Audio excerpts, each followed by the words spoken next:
I'm John, this is Julie. We met through Facebook and Julie saved my life through Facebook. That's pretty sweeping stories, but we can go on for there, I think. I thought, I'll go on the computer, see who's about, say hello to John if he's there.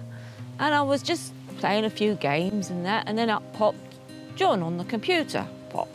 Help. What do you mean, help? This is what I was typing.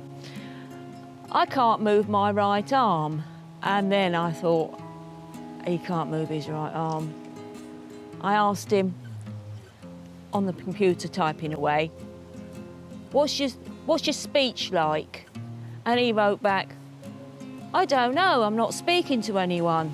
And he came back saying, slurred, my face has fallen. So therefore I thought, I rang this ambulance and they said, it may seem funny, but I'm online to somebody who seems to be suffering from a stroke. So they said, oh, we'll get an ambulance out to them straight away. I was sitting there thinking, well, what do I do now? And I just sat there and waited to see what happened next. You know, either someone's going to turn up or I was going to peg out. There's not a lot more you can do really at this point. There's like 3 types of selfies. There's the selfie, a groupie and an ugly. And a selfie is like what you'd put on like Instagram to like show like I'm going out, look at my outfit. I've just done my makeup, look at my hair. And you try and make yourself like the most attractive that you can be. And then a groupie is like when you're at a party, when you're out for a meal with your friends. They're more light-hearted than a selfie, but they're more fun. People pull like funny faces. You have like an ugly, which is like Snapchats you send to like your best friends, where you try and get like the ugliest pictures possible.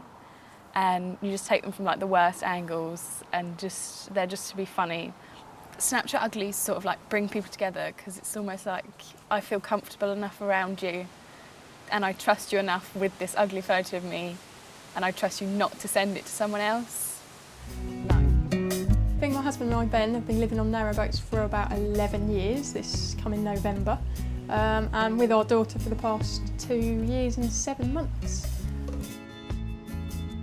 Facebook really, I started to use that once I became a mother and was feeding Willow through the night times, and you know, you'd be up maybe 6 times and think, gosh, am I really the only person sitting on a winter's night shivering and feeding my child in the dark? And I have to confess that I did use Facebook and message other mothers, oh, you're online as well, message them and say, oh, are you up at this time in the hour as well, 2 o'clock in the morning.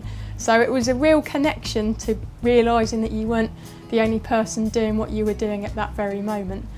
I think if I hadn't used Facebook, I would have had, I feel I would have had less invitations to the mum and baby things that were going on. So actually Willow and I are very socially connected now in the area. We've got some lovely groups of friends that we regularly visit. So I actually have to say Facebook's been a real necessity for me over certainly the past kind of year and a half, the first year and a half of Willow.